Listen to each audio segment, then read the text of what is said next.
June 5, 1967, Prime Minister Levi Eshkol sent a cable to President Lyndon Johnson informing war had begun.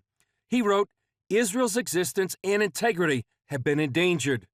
He added a request, prevent the Soviet Union from exploiting and enlarging the conflict at Israel's greatest hour of danger. What most people don't realize is that the actor that was perhaps the most dangerous, but operating sort of behind the scenes, was the Soviet Union. Middle East expert Joel Rosenberg says, while Israel faced the combined might of Arab countries, it was the Soviet Union casting a giant shadow over the war.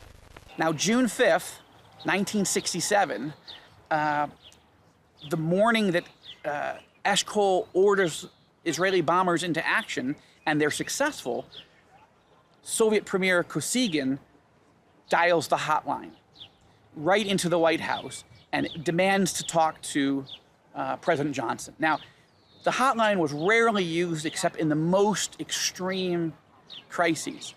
And the message that Kosygin sent heavily implied that if the United States didn't force Israel to back down, that the Soviets were going to take direct military action.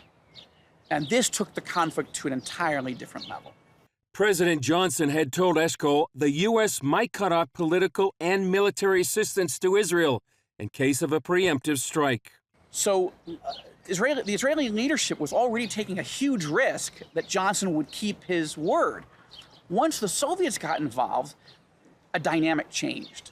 Suddenly, the Johnson White House saw the conflict not simply in terms of Israeli, Egyptian, Israeli, Syrian terms, but in U.S.-Soviet terms. That led Johnson to send the Sixth Fleet steaming towards Israel as a show of support.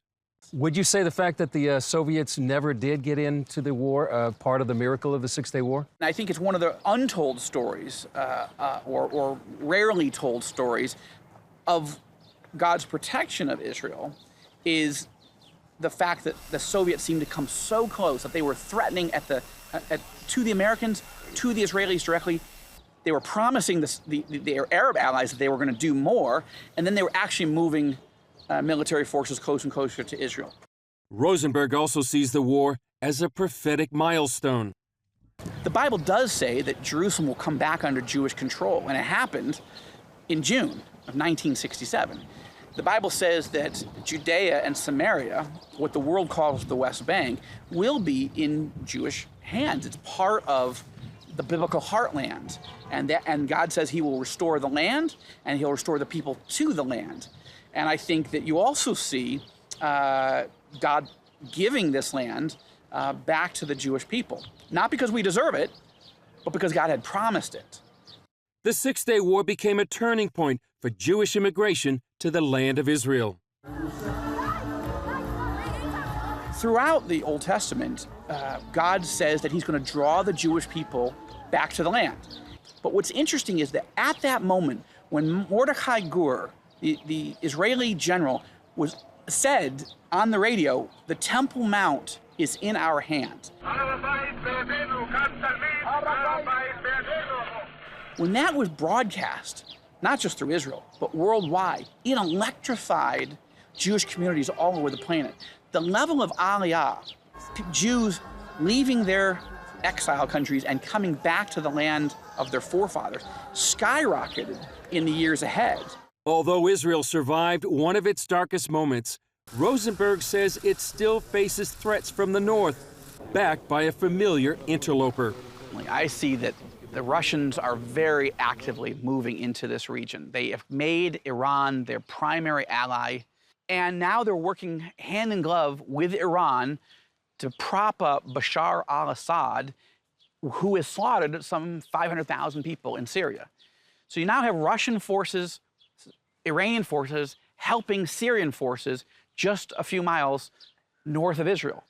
50 years since the battle for Jerusalem, Rosenberg says Israel and its capital remain on the front lines. Jerusalem was reunited 50 years ago, but the battle for Jerusalem remains. It's a political battle. It's an economic battle. There are people trying to isolate Israel politically around the world. Jerusalem is the flashpoint. Jerusalem is the epicenter. For 4,000 years, people have wanted this city, and they have fought hard to get it.